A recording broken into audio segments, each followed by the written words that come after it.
25 साल का नीतीश कटारा बेहद ही हंसमुख, मजाकिया, जिम्मेदार और जिंदा दिल लड़का था। नीतीश के पिता एक रिटायर्ड आईएएस ऑफिसर थे और मां नीलम कटारा गवर्नमेंट स्कूल में एजुकेशन ऑफिसर थी। नीतीश का एक छोटा भाई भी था, नितिन कटारा। साल 1998 में नीतीश गाजियाबाद के इंस्टीट्यूट ऑफ मैनेजमेंट टेक्नोलॉजी यानी आईएमटी से एमबीए करने चला गया। वहीं उसकी मुलाकात हुई भारती यादव से। भारती यादव यूपी के दबंग और बाहुबली नेता डीपी यादव की बेटी और जेसिका लाल हत्याकांड में शामिल विकास यादव की बहन थी। भारती यादव नीतीश कटारा की क्लासमेट थी। आईएमटी में ही दोनों की दोस्ती हो गई और फिर दोनों एक दूसरे से प्यार कर बैठे। नीतीश भारती के फैमिली बैकग्राउंड से अच्छी तरह से वाकिफ था, पर वो इस बात से भी वाकिफ था कि भारती अपने परिवार से हटके एक बिल्कुल ही अलग लड़की थी, विनम्र और हंसमुख। उन दिनों नीतीश के पिता बहुत बीमार चल रहे थे, इसीलिए साल 2000 में एमबीए की पढ़ाई खत्म कर लेने के बाद नीतीश ने दिल्ली के ही एक कंपनी में नौकरी कर ली और उधर भारती यादव अपने घर चली गई। अब भारती और नीतीश का मिलना जुलना बहुत कम हो गया, पर दोनों के बीच की बढ़ी इस दूरी ने दोनों को एक दूसरे के और करीब ला दिया। वो जान गए थे कि वो एक दूसरे के बिना एक पल भी नहीं रह सकते। साल 2000 आते आते उनका प्यार परवान चढ़ने लगा। दोनों के बीच चिट्ठियों और फोन से बातचीत का सिलसिला बढ़ने लगा। भारती यादव नीतीश के घर कार्ड्स और महंगे महंगे फूलों के गुलदस्ते भेजती। शुरुआत में तो उन गुलदस्तों का साइज छोटा था, पर प्यार गहरा होने के साथ उन गुलदस्तों का साइज भी बढ़ता चला गया। एक दिन नीतीश ने अपनी मां नीलम कटारा से कहा कि मां, मैं अभी शादी तो नहीं करना चाहता था, पर भारती के पिता उसके लिए लड़का ढूंढ रहे हैं और मैं चाहता हूं कि भारती इसी घर में आए। नीलम कटारा भारती यादव से पहले भी मिल चुकी थी और नीलम कटारा को भारती यादव में कोई कमी नहीं दिखती थी। भारती में अमीर घर के होने का कोई दिखावा नहीं था, बल्कि उसके अंदर शालीनता दिखती थी। वो अपनी फैमिली से बिल्कुल उलट थी। नीलम कटारा भारती यादव के फैमिली बैकग्राउंड को जानकर थोड़ा डरी थी कि पता नहीं भारती के परिवार वाले नीतीश और भारती के रिश्ते के बारे में जानकर क्या रिएक्ट करेंगे। उस वक्त साल 1999 के जेसिका लाल मर्डर केस में संलिप्त भारती के भाई विकास यादव की खबर हर न्यूज चैनल्स और अखबारों में आती रहती थी। वहीं भारती के पिता डीपी यादव उत्तर प्रदेश के एक बाहुबली और दबंग नेता थे। डीपी यादव की उत्तर प्रदेश में तूती बोलती थी। डीपी यादव के खिलाफ 9 हत्या, 3 हत्या के प्रयास करने के मामले, जबरन वसूली, अपहरण, डकैती और भी कई अन्य तरह के मामले दर्ज थे। 4 बार विधायक, 2 बार सांसद और 2 बार उत्तर प्रदेश सरकार के पूर्व कैबिनेट मंत्री रह चुके बाहुबली नेता डीपी यादव, जिनसे अच्छे अच्छे दबंग नेता भी कांपते थे, ऐसे बैकग्राउंड वाले इंसान और उनके परिवार से किसी भी व्यक्ति का डरना लाजिमी था। कहां भारती यादव का परिवार और कहां नीतीश कटारा का सीधा साधा सा परिवार। खैर, नीतीश की मां नीलम कटारा ने अपने बेटे से कहा कि नीतीश, तुम्हें वो जितने महंगे फूलों के गुलदस्ते भेजती है, अगर तुम भी उसे जवाब में वैसे ही गुलदस्ते भेजने लगे, तब तो तुम्हारी पूरी सैलरी गुलदस्तों में ही चली जाएगी। और वो जिस फैमिली बैकग्राउंड से आती है, पता नहीं हमारे फैमिली में फिट हो पाएगी भी या नहीं। तब नीतीश ने अपनी मां को समझाते हुए कहा कि मां, भारती वैसी बिल्कुल भी नहीं है। उसे हमारा परिवार बहुत अच्छा लगता है। हम उतने अमीर भले ही नहीं हैं, पर हम एक साथ तो हैं। भारती के पापा तो आज तक उसे और उसके भाइयों को कभी एक साथ बाहर घुमाने तक नहीं ले गए हैं। उसे वो छोटी छोटी खुशियां कभी नहीं मिल पाई जो हमें हमारे परिवार में मिली हैं। अपने बेटे की बात सुनकर नीलम कटारा ने कहा कि मैं खुद डीपी यादव से भारती और तुम्हारे रिश्ते की बात करूंगी, पर नीतीश ने अपनी मां को ऐसा करने से मना कर दिया। उसने बताया कि भारती के परिवार वाले भारती की शादी कभी भी गैर बिरादरी में नहीं होने देंगे। भारती खुद अपने पिता से हम दोनों के बारे में बात करेगी। वो बस अपने भाइयों के कहीं जाने का इंतजार कर रही है। उसे डर है तो केवल अपने भाइयों का, क्योंकि उसके भाई कभी नहीं चाहेंगे कि भारती की शादी मेरे साथ हो। हालांकि किसी तरह भारती के भाइयों को नीतीश कटारा और भारती के रिश्तों की भनक लग चुकी थी और वो नहीं चाहते थे कि उनका रिश्ता आगे बढ़े। आगे चलकर नीतीश कटारा को भारती के परिवार से कई बार धमकियां मिली, पर नीतीश पीछे नहीं हटा। भारती अपने पिता डीपी यादव से अपने और नीतीश के बारे में बात करने के मौके ढूंढती रही, पर वो मौका उसे कभी नहीं मिल पाया। 16 फरवरी साल 2002 में भारती यादव और नीतीश कटारा अपने एक कॉमन फ्रेंड शिवानी गौड़ की शादी में गाजियाबाद पहुंचे। उस शादी में भारती की मां, भाई विकास यादव, बहन भावना यादव और विकास का कजिन विशाल यादव भी मौजूद था। विशाल यादव डीपी यादव की बहन का लड़का था। वहीं नीतीश कटारा अपने एक दोस्त भरत दिवाकर के साथ टैक्सी से शादी में पहुंचा था। शादी में पहुंचने के बाद विकास और विशाल ने अपनी बहन भारती को नीतीश के साथ डांस करते, साथ में फोटो खिंचाते, साथ में हंसते मुस्कुराते बातें करते देख अंदर ही अंदर कुटने लगे। विकास यादव को नीतीश कटारा उनके परिवार के प्रतिष्ठा पर लगे दाग की तरह दिखने लगा था। उस रात विकास और विशाल ने ये मन बना लिया कि इस दाग को हमेशा के लिए धो डालना है, चाहे इसके लिए उन्हें कोई भी कीमत ही क्यों ना चुकानी पड़ जाए। विकास और विशाल अपने दोस्तों के साथ शराब पीने चले गए। इधर नीतीश अपने दोस्त भरत दिवाकर के साथ खाना खाने लगा। इतने में भारती का कजन विशाल खाना खा रहे नीतीश कटारा के पास नशे की हालत में पहुंचा और उससे उसका नाम पता पूछने लगा। नीतीश ने विशाल की हालत देखकर भरत से इशारे में कहा कि मैं जल्दी ही इससे छुटकारा पाकर वापस खाना खाने आता हूं। इसके बाद नीतीश अपनी थाली रख के विशाल के साथ किनारे चला गया। फिर वहां से विकास और विशाल ने नीतीश को अपने साथ टाटा सफारी एसयूवी में बैठा लिया। उस टाटा सफारी में विकास यादव, विशाल यादव और नीतीश कटारा के अलावा एक और शख्स मौजूद था। वो शख्स था सुखदेव पहलवान। सुखदेव पहलवान किराए का हत्यारा था और विकास यादव ने उसे खास तौर पे नीतीश कटारा को मार के उसकी लाश को ठिकाने लगाने के लिए बुलाया था। तीनों नीतीश कटारा को शादी वाली जगह से करीब 80 किलोमीटर दूर बुलंदशहर के खुर्जा जगह ले गए। वहां पहुंचकर उन्होंने एसयूवी से नीतीश कटारा को नीचे उतारा और हाईवे से अलग एक सुनसान पुल के नीचे ले गए। उसके बाद तीनों मिलकर नीतीश कटारा को बेरहमी से मारने लगे। नीतीश कटारा को बेरहमी से मार लेने के बाद भी तीनों शांत नहीं हुए। विकास यादव तो जैसे गुस्से से पागल ही हो गया था। उसका गुस्सा और भड़कता गया। वो गाड़ी से एक हथौड़ा निकाल लाया और उस हथौड़े से नीतीश कटारा को मारने लगा। जल्दी ही विकास यादव ने विशाल यादव और सुखदेव पहलवान के साथ मिलकर अपने परिवार की प्रतिष्ठा पर लगे दाग को धो दिया, वो भी मासूम नीतीश कटारा के खून से। इसके बाद उन्होंने टाटा सफारी से पेट्रोल निकाला और उस पेट्रोल को नीतीश कटारा के ऊपर छिड़क कर आग लगा दी। विकास, विशाल और सुखदेव पहलवान इस अपराध को अंजाम देने के बाद गायब हो गए। इधर गाजियाबाद शादी में नीतीश के दोस्त नीतीश को ढूंढने लगे, क्योंकि नीतीश करीब 11-12 बजे के आसपास खाना छोड़ के विशाल के साथ बात करने निकला था और उसे गए 2-2.5 घंटे बीत गए थे और वो लौटा नहीं था। दोस्तों को नीतीश की फिक्र हुई।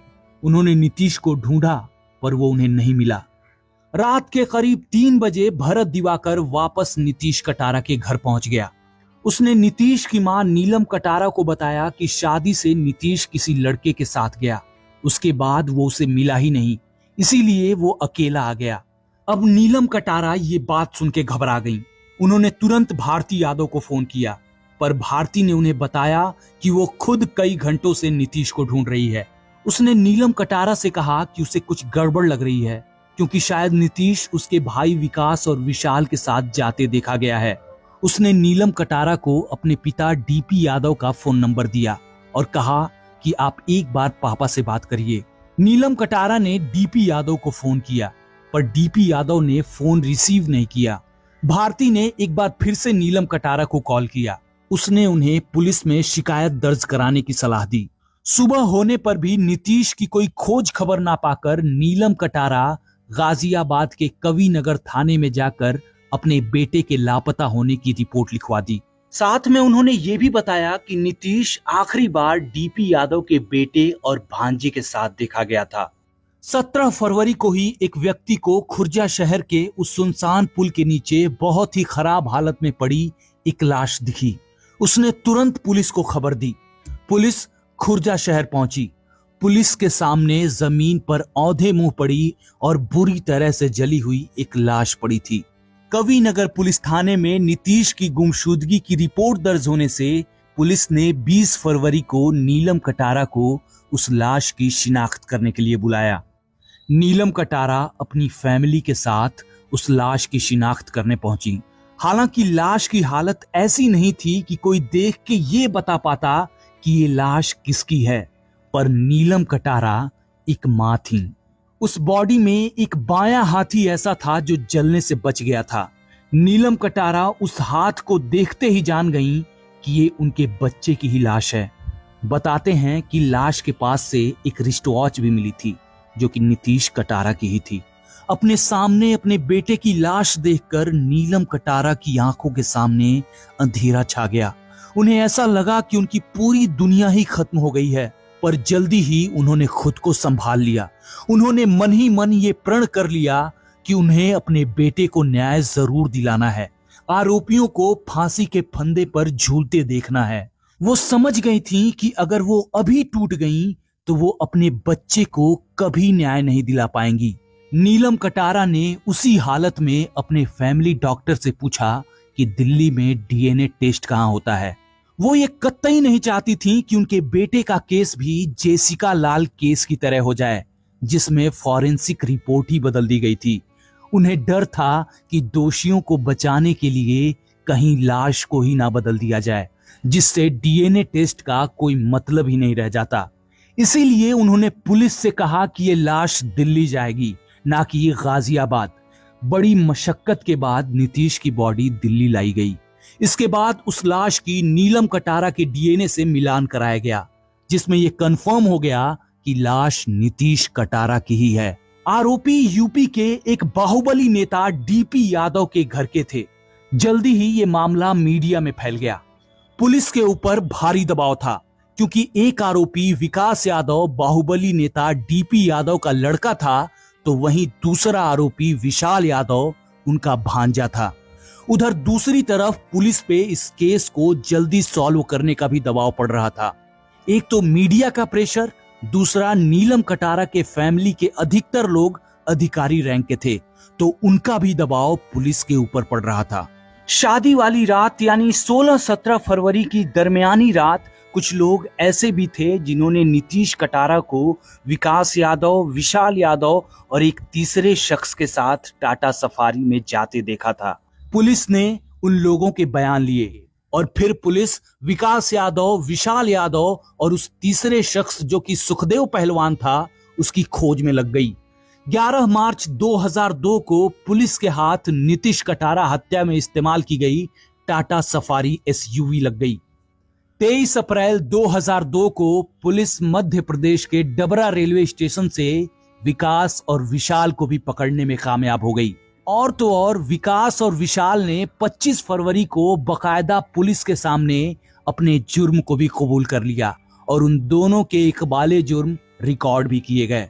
हालांकि कोर्ट में विकास यादव और विशाल यादव अपने बयान से पलट गए। एक न्यूज चैनल तो उस रिकॉर्डिंग को पाने में कामयाब भी हो गया, उसने उस रिकॉर्डिंग को चलाया भी, पर कहा जाता है कि डीपी यादव के प्रेशर की वजह से वो रिकॉर्डिंग किसी चैनल पर दोबारा चल ही नहीं पाई। यहां तक कि 23 अप्रैल 2002 को विकास यादव और विशाल यादव ने जिस पुलिस इंस्पेक्टर अशोक भदौरिया के सामने ये स्वीकार किया था कि नीतीश का कत्ल उन्होंने ही किया है, वो इंस्पेक्टर भी कोर्ट में जाके अपने बयान से पलट गए, जबकि शुरुआत में उन्होंने भी कहा था कि कत्ल विकास और विशाल नहीं किए हैं। ये तो छोड़िए, इंस्पेक्टर अशोक भदौरिया ने उस कांस्टेबल ब्रिजमोहन मिश्रा का बयान जज के सामने पेश ही नहीं किया, जो विकास और विशाल के कन्फेशन के चश्मदीद गवाह थे। इंस्पेक्टर भदौरिया का डीपी यादव के लिए इतना करना तो बनता ही था, क्योंकि रातों रात वो उनके बिजनेस पार्टनर जो बन गए थे। मामला गाजियाबाद कोर्ट में चल रहा था। डीपी यादव धन बल से अपने बेटे और भांजे को बचाने में लगे हुए थे। उधर नीलम कटारा को विकास और विशाल यादव के खिलाफ केस लड़ने के लिए कोई वकील ही नहीं मिल रहा था, और जो मिल भी रहा था डीपी यादव उन्हें खरीद ले रहे थे। डीपी यादव के पैसों और राजनीतिक रसूख की ही देन थी कि नीलम कटारा के वकील ने केस के सबसे अहम गवाह भारती यादव को जानबूझ के गवाहों के लिस्ट से बाहर कर दिया। वहीं साल 2002 से साल 2004 तक विकास यादव को बिना वजह छोटी छोटी बातों पर 66 बार बेल मिली। नीलम कटारा ये अच्छे से जान चुकी थी कि इस केस को अगर जल्दी ही यूपी से बाहर ट्रांसफर नहीं कराया गया तो उनके बच्चे को न्याय मिल पाना असंभव हो जाएगा। ऐसा ना हो इसलिए उन्होंने इस केस को यूपी से दिल्ली ट्रांसफर करने के लिए सुप्रीम कोर्ट में एक याचिका दायर कर दी। 23 अगस्त 2002 को सुप्रीम कोर्ट ने नीलम कटारा की बात मानते हुए केस को यूपी से दिल्ली ट्रांसफर कर दिया। नीलम कटारा के लिए ये एक बहुत बड़ी उपलब्धि रही। 23 नवंबर 2002 को कोर्ट ने विकास यादव और विशाल यादव के खिलाफ आरोप तय किए। मामले का तीसरा आरोपी सुखदेव पहलवान, जो कि पुलिस के गिरफ्त में अभी तक नहीं आया था, उसके खिलाफ एक अलग मुकदमा शुरू किया गया। सुखदेव पहलवान को आगे चल के साल 2005 में गिरफ्तार किया गया। इधर एक मां ने अपने बेटे को न्याय दिलाने के लिए जमीन आसमान एक कर दिया था, उधर एक बाप अपने बेटे और भांजे को बचाने के लिए हर तरह के हथकंडे अपना रहा था। डीपी यादव ने अपनी बेटी भारती यादव को नीतीश कटारा की लाश मिलने के बाद ही इंग्लैंड भिजवा दिया था। कोर्ट में भारती यादव की गवाही नीलम कटारा के लिए बहुत अहम थी और डीपी यादव ये कतई नहीं चाहते थे कि ऐसा हो। कोर्ट में लगातार भारती यादव की गवाही मांगी जा रही थी। भारती यादव ने इंग्लैंड से नीतीश कटारा के भाई नितिन कटारा को कुछ ईमेल भेजे थे, जिनमें उसने अपने पिता डीपी यादव पर नीतीश की हत्या को मंजूरी देने का आरोप लगाया था। वहीं शुरुआत में भारती ने एक पुलिस वाले को मौखिक बयान के रूप में बताया था कि वो नीतीश से प्यार करती थी, लेकिन इस बयान के कुछ ही दिनों बाद वो पुलिस के सामने पलट गई। भारती ने पुलिस से कहा था कि नीतीश केवल उसका क्लासमेट था, इसके अलावा उन दोनों के बीच कुछ भी नहीं था। इन सबके बीच एक ऐसा गवाह भी था जो नीलम कटारा के साथ अंत तक खड़ा रहा, बावजूद इसके कि उसकी और उसके परिवार की कई बार जान से मारने की कोशिश की गई, उसके परिवार को प्रताड़ित किया गया। उस गवाह का नाम था अजय कटारा। अजय कटारा ने उस रात विकास यादव, विशाल यादव और सुखदेव पहलवान के साथ नीतीश को टाटा सफारी में जाते देखा था। उसकी गवाही ने नीतीश को न्याय दिलाने में अहम योगदान दिया। कोर्ट ने 7 अप्रैल 2003 को भारती यादव को कोर्ट में पेश होने के लिए पहला समन जारी किया, पर कोर्ट द्वारा ऐसे कई समन जारी किए गए, कई नोटिस भेजे गए, पर भारती यादव कोर्ट में नहीं आई। भारती यादव के परिवार का कहना था कि वो नहीं जानते कि भारती कहां है। कटारा परिवार को न्याय दूर दूर तक नजर नहीं आ रही थी, पर फिर भी नीलम कटारा ने कभी हार नहीं मानी, क्योंकि उन्हें जो हारना था वो बहुत पहले ही हार चुकी थी। वो भारती की गवाही के लिए कोर्ट में बार बार अपील करती रहीं, ये जानते हुए भी कि भारती अपनों का ही पक्ष लेगी। इस बार भी नीलम कटारा की ही जीत हुई। भारती यादव के कोर्ट में पेश ना होने पर कोर्ट ने उसे भगोड़ा घोषित करने और उसका पासपोर्ट रद्द करने की बात कह दी। वहीं भारती का वीजा भी 30 नवंबर 2006 को समाप्त हो रहा था, जिससे भारती का आगे इंग्लैंड में रहना मुश्किल हो जाता। मजबूरी में भारती के परिवार वालों को उसे इंडिया बुलाना पड़ गया। भारती यादव कोर्ट में पेश हुई। 25 अप्रैल 2006 को भारती ने अपनी गवाही दी। भारती ने अपनी गवाही में नीतीश कटारा के साथ अपने किसी भी तरह के रोमांटिक रिश्ते से इनकार कर दिया। उसने कहा कि वो केवल करीबी दोस्त थे। उससे जब नीतीश के भाई नितिन को भेजे ईमेल के बारे में पूछा गया तो उसने कहा कि उसने नितिन को कोई ईमेल नहीं भेजा और वो ईमेल आईडी उसकी नहीं है जिससे नितिन को ईमेल मिले हैं। पर उसने कोर्ट में ये जरूर मान लिया कि उसने नीतीश कटारा को उपहार और कार्ड्स भेजे थे। 2 अप्रैल 2008 को निचली अदालत ने इस केस की रोजाना सुनवाई शुरू कर दी। 23 अप्रैल को मामले की सुनवाई पूरी हो गई। निचली अदालत ने नीतीश की हत्या को ऑनर किलिंग माना। 28 मई को निचली अदालत ने विकास यादव और विशाल यादव को दोषी करार दिया। 30 मई 2008 को निचली अदालत ने अपहरण करने, कत्ल करने और सबूतों को मिटाने के जुर्म में दोनों को उम्र कैद की सजा सुना दी, जिसमें विकास यादव और विशाल यादव को बिना किसी छूट के जेल में 30 साल कैद में बिताने पड़ते।